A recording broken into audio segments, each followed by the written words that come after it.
حضور علیہ الصلوۃ والسلام کا جسم اطہر کیسا تھا؟ حضرت ابو ہریرہ رضی اللہ تعالی عنہ بیان فرماتے ہیں کہ سرکار دو عالم صلی اللہ علیہ وسلم کا رنگ گورا تھا، حضور سفید رنگ کے تھے، ایسا معلوم ہوتا تھا کہ آپ کا مقدس بدن چاندی سے ڈھال کر بنایا گیا ہے، آپ کا مقدس بدن چاندی سے ڈھال کر بنایا گیا ہے۔ اور حضرت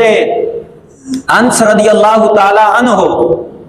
آپ بیان فرماتے ہیں کہ سرکار دو عالم صلی اللہ علیہ وسلم کا جسم مبارک نہایت نرم و نازک تھا، حضور بڑے نرم و نازک تھے۔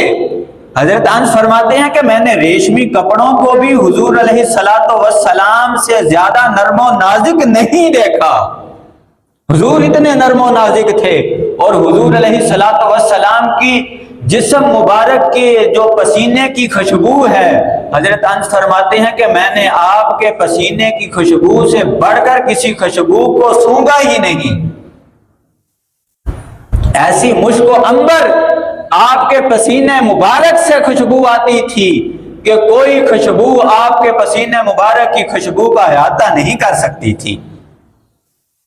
سرکار دو عالم صلی اللہ علیہ وسلم کے رخ انور پر پسینے کے قطرات موتیوں کی طرح ڈھلتے تھے، حضور کے چہرے انور پر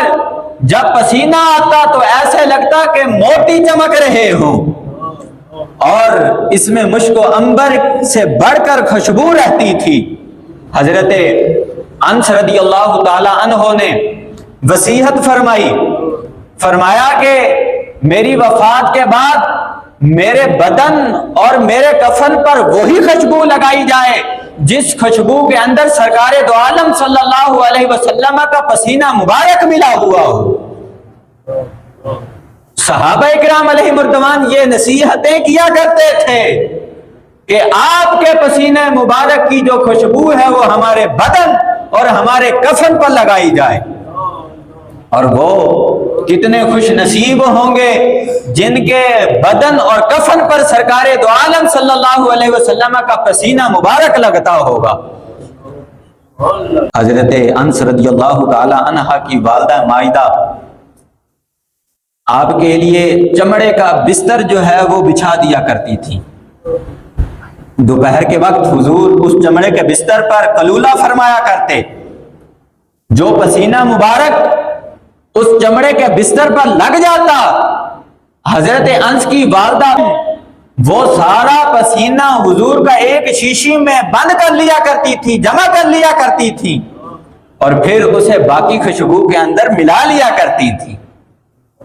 اسی لیے حضرت انس نے وصیت فرمائی کہ میرے مرنے کے بعد میرے بدن اور میرے کفن پر وہی خوشبو لگانا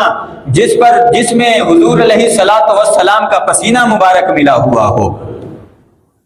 اور حضرت کعب بن مالک رضی اللہ تعالی عنہ بیان فرماتے ہیں کہ سرکار دو عالم صلی اللہ علیہ وسلم جب خوش ہوتے تو آپ کا چہرہ انور اس طرح چمک اٹھتا تھا کہ گویا کہ چاند کا ٹکڑا آپ کے چہرے انور پر آ گیا ہو۔ جب حضور خوش ہوتے تو ایسا لگتا کہ چاند کا ٹکڑا ایک نیچے اتر آیا ہے۔